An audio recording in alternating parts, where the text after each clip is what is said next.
chance to see, to live, to be.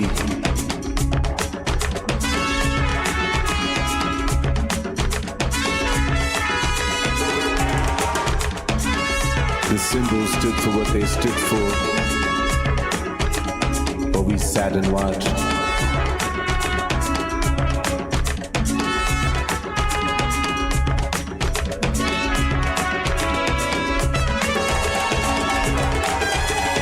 But in that moment,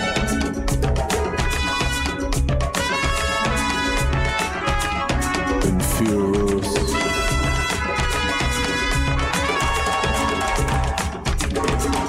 she looked at it inside.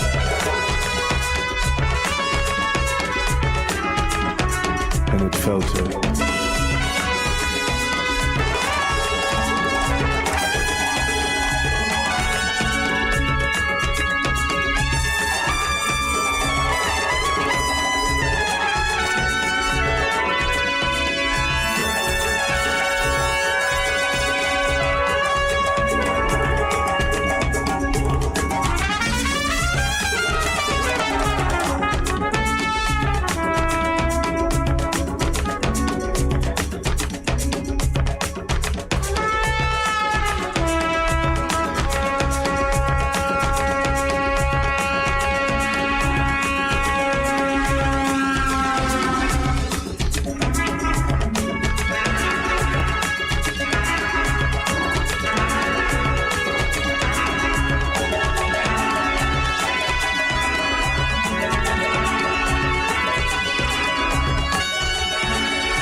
.3 FM, WBNY, Buffalo's original alternative, brought to you by the mandatory student activity fee here at Buffalo State. Okay.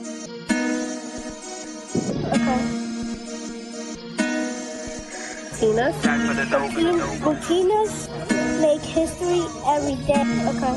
Can you read it to me? Good morning, everybody. It is another beautiful Friday morning, 91.3 FM, WBNY.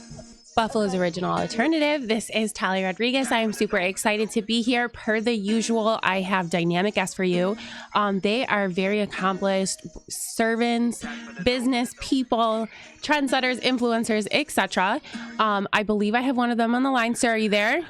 Yes, I am. Good morning. Good morning. I'm not supposed to scream into the mic. How are you today? I'm good, thank you. How are you? Good, I'm elated. So this is a highly anticipated interview for me. I know that we've been talking about you coming to 91.3 FM WBNY, Buffalo's original alternative, for a while here at SUNY Buffalo State University. Do you want to introduce yourself, say your title, and then we will get into asking you some questions about your leadership journey? Okay, thank you for having me. My name is Wilfredo Vega Flores. I am a professional boxer fighting out of Buffalo, New York. Will, you were going to say something? No. Go ahead. So you have competed internationally, have you not? Because when I made your flyer, I put international competitor. I think for me, the last time we checked in, you were going abroad to represent, your club. So can you explain that to me? So tell me a little bit about like what the business side of boxing is, kind of like who you're affiliated with and how you started boxing, if that makes sense.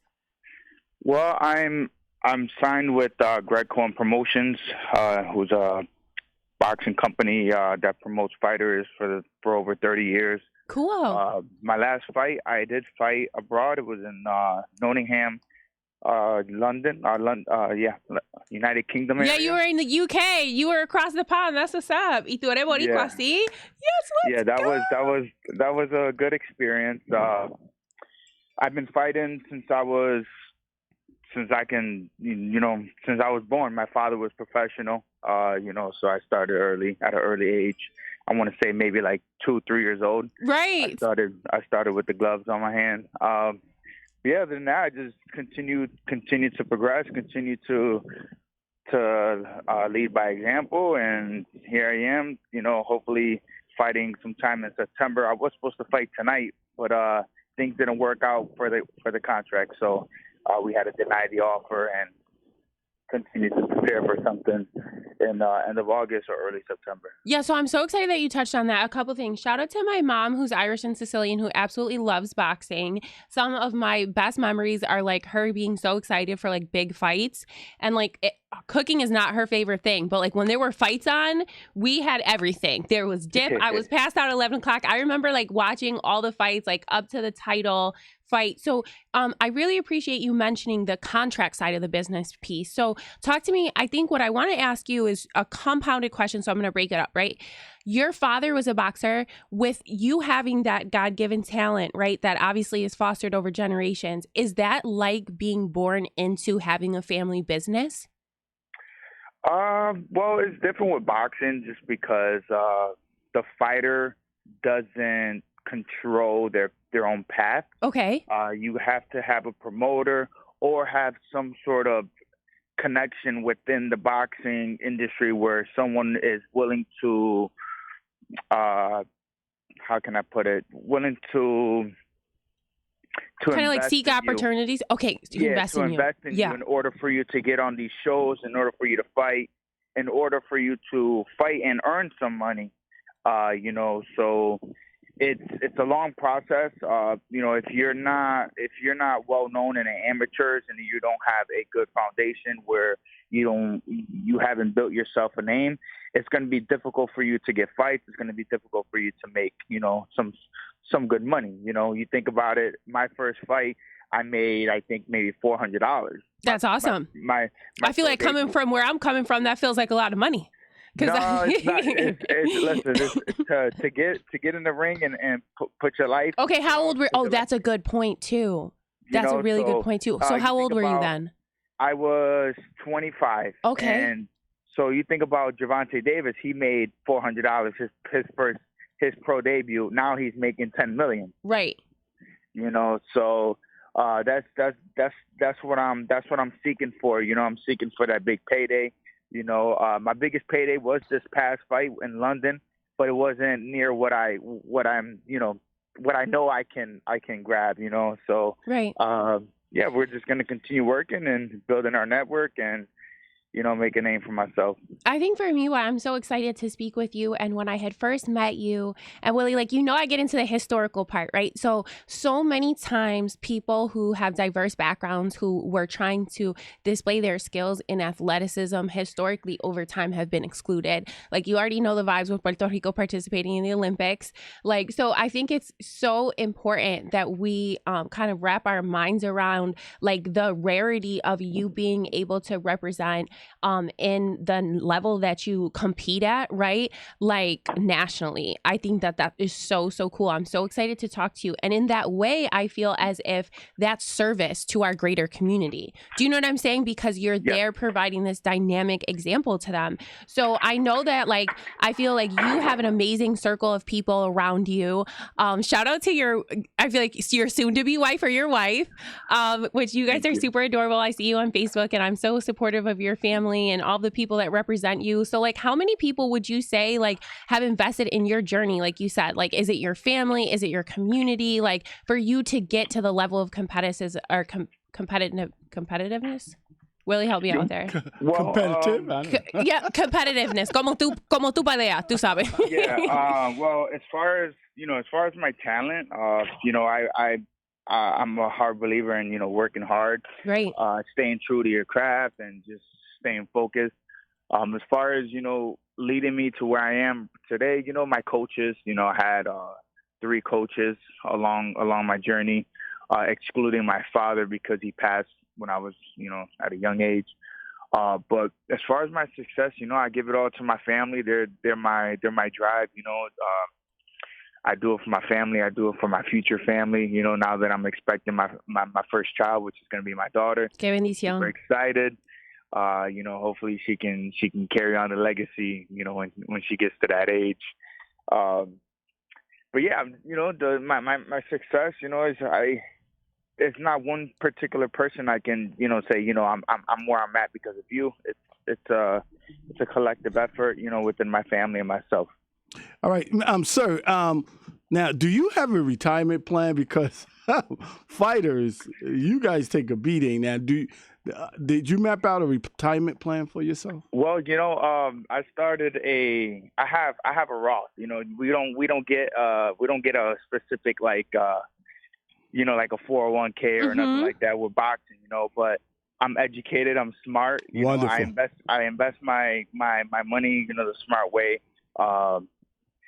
And I set up myself a little retirement. So it's on its way building up. Little by little. All right, cool. How many wins? How many losses? Well, I suffered my first loss actually in London. I was hit with a controversial punch that was landed right behind the head, and me being American, Puerto Rican, fighting out in London, Right. the referee didn't give me no chance. They're not often generous. As soon as I got up from the hit, the guy jumped on me. He didn't land no punches. I was blocking all of them, and the referee stopped the fight prematurely. Oh wow! But the guy that beat me, he actually fought a month and a half afterwards, and he got knocked out in the third round, and he got dropped 5 times before the ref stopped the fight. So you could just see how the boxing business is. They try to save their fighters, and they looked at me as for their fighters to get to the next step, which we were fighting for the WBA Intercontinental title, so it was a big deal. Yeah, big deal, super big deal. Well, but luckily, the loss didn't take me back. I'm still in a good position. I'm still ranked top 25 in the country. I'm still, within the big names. So you still have an opportunity to win that, to go back and win that, correct? Yeah. Awesome. I'm still trying to become a contender so I can fight for a world title and bring some noise back. I gotta ask you, my man, best boxers. Mine's Muhammad Ali, and you, of course, I forgot his name, but y'all know what I'm talking about. The young guy that will come after everybody hit. You know what I'm talking about. Gervonta Davis? No. I'm talking about heavyweight champion of the world. I'm talking about Mike Tyson? Mike. I can't believe I forgot his name. Mike Tyson. And his story is tremendous. Yeah. Like the role of boxing in his life. Matter of fact, my favorite fighter, me growing up, Hector Camacho. Okay. I like Felix Trinidad. Okay. And yeah, right now, I'm all the big names are all in my weight class, so I can't say that. Right, and I should have asked my mom who to mention before I came here. For whatever reason, the name Joe Dempsey is coming up. I don't know if that's like a boxer from way before. Oh yeah. See, that's how you know. I'm really in this. I want to remark on giving you a compliment on having a retirement fund. A lot of people don't know Latinos have some of the lowest rates of investment into retirement structures in the nation out of any demographic. So that's a huge compliment to you. And I think that the brand management piece of boxing, both your individual athletic brand, and then I think also how you show up in community, I want to give you another compliment too, because I know that you're deeply involved in community and in providing, tangible role models. And again, I want to commend you for your level of competitiveness and just getting to the place of being able to compete.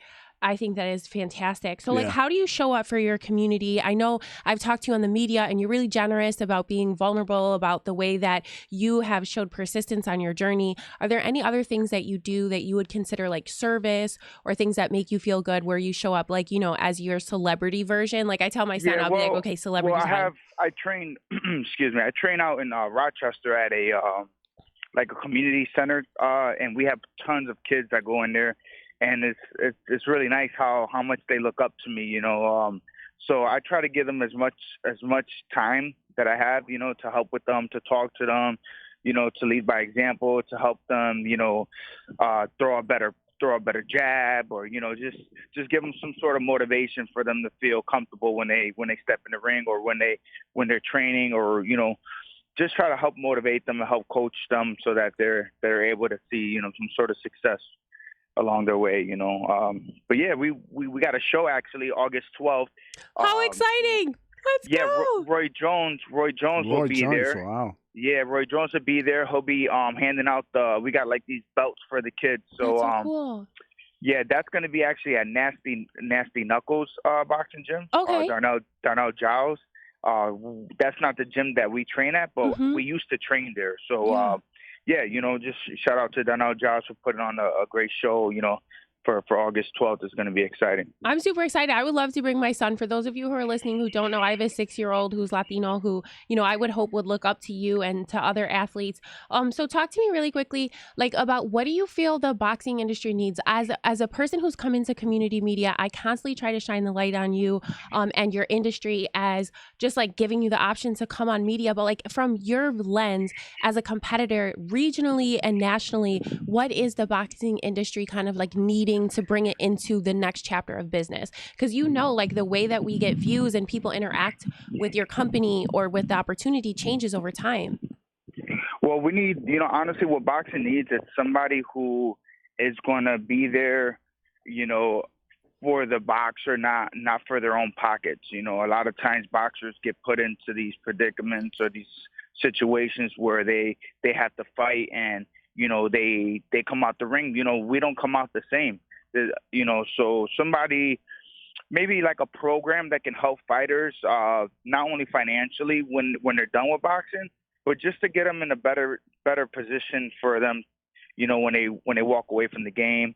Some more knowledge on finances, retirements or investing in your money so that you don't have to continue fighting when your time is done, because some people just continue to fight and fight and fight. And you never know when that is, though. Yeah, the history of boxing is so crazy with that. Yeah, no, you're right. Who in your mind is an example of that? Like somebody who fought and came back and you're like, oh my goodness. Bernard Hopkins. Because it's just nonstop. Like I've seen people retire and then you're back and they're sometimes better. But I didn't mean to interrupt you, sir. Like you're saying, and I feel like that's needed too. Like somebody to shine a light on the leadership skills that is also developed and the other ways that y'all show up for the community, I think. And then also like, I think for the Latino community, for all communities, for people of all walks of life, like more business information as it changes and trends. Like I feel like that's just, standard conversation in New York State. We're always behind, the Latino community, the blacks, we're always behind, because our parents don't give us that information. They don't have the information available to give us sometimes, some of these families, they lack the education to better themselves, to maybe have things prepare for them when they go to school, when they get out of high school to go to college. Some people just think it's all about the streets. Well, myself, I was in the streets for a little bit when I was younger, but I separated myself from certain people because I know they would lead me to the wrong way. Yeah. So I not only am I a boxer, but I used to play basketball in college. I was thinking I was going to go to the Really? NBA. Where did you play basketball in college? At Medai in Fredonia State. Okay, Medai, let's go. That didn't work out for me, Yeah, that's awesome. My brother went to Medai. Yeah, so, it's just some people have it, some people don't, and some people are self-motivators. Some people are go-getters like myself. I don't wait for opportunities. No, you are very diligent. Myself, you are very diligent. So for anybody who's listening, let them know where to follow you, because I know that a lot of times, like, you show your level of discipline. There's been often times where, like, I'm on Instagram and I'll see you working out and I'll be like, dang, I didn't work out today. So I think like it's important, right, for many people of all different walks of life to have people that they look up to, that they're following. I always say my graduates, because we just had an amazing class of graduates graduate, many of whom are Latino, and an incoming class come on to the campus. I always say who you follow and what type of media you immerse yourself in, like really oftentimes defines your perspective. So I really want to encourage people who are listening to follow you, to also attend that event. I'm definitely going to check my schedule. I went to St. John Fisher. I have a really strong community in Rochester. I'm also in CNY Latino and a couple other papers that are circulated in Rochester. And I have a huge heart for Central New York and for Rochester. And I think that you touched on not having generational wealth. For me, what I've tried to do with my son, because I know that you know a little bit about like his business, is tell him, I feel like as a Puerto Rican, knowing like our collective history, etc., like for me, generational wealth is for him to have the confidence to show up and say, I'm a business person. And that efficacy to be able to know that as a Latino, right, like we as a family have the same ability to participate and compete in capitalism that everybody else does. And I didn't have that feeling, you know? So I feel like your example is going to help people have that feeling. And you provided a fantastic example for all of us regionally and internationally, because I think that you're very humble, you know, like even talking about competing internationally, you didn't even want to say it. I'm like, tell them that you went and you competed internationally and you represented our entire nation. You know, as we come to a close, because I have another interview next, I'm sorry that we weren't able to jump on the line right at 10, but I just really want to know from your perspective, I want to end and give you time. Was there anything that you wanted to add about what you feel like the boxing industry as a whole needs? Because I definitely feel like it needs more support from the media perspective, and it's one of the reasons why I think it's a privilege to have you here. Yeah, I mean, boxing just needs the support from other than just, you know, sharing or you know, just giving, you know, a shout out saying, oh, good job, you know, but and All right, he's cutting out. Maybe he's driving. I don't know if he's driving. Well, you're cutting out? Yeah, I think he might be driving. Okay, you're here. So because you were cutting out, and I want to make sure that we're deliberate about the time that we spend with you. As we close the show, was there anything that you wanted our listeners who are athletes, who are young student athletes, or anybody who's trying to come up and be emerging leader or athlete in the industry to know, like as a piece of advice, and then tell them where to follow you, because I'll definitely at you in what I share. Yeah, you know, for those young athletes, you know, just continue to work hard and stay true to yourself. You know, don't listen to those people who are trying to direct you in the wrong way. Listen to those that are close to you. You know, hard work will take you further than luck. You know, so I'm a big believer in just continue working hard and always stay ready. Well, that's all. Yeah. I can't tell you how much I appreciate you spending time with us. Hopefully we will have you in the future in studio. Thank you so much for spending time with us and for talking to us today. You're welcome. Thank you for having me, guys. Thank you. Absolutely. Appreciate it. You're definitely an example for our entire community. Thank you. Latinas make history every day. Okay. Can you read it for me? Well, how do you say this one? Latinas make history every day.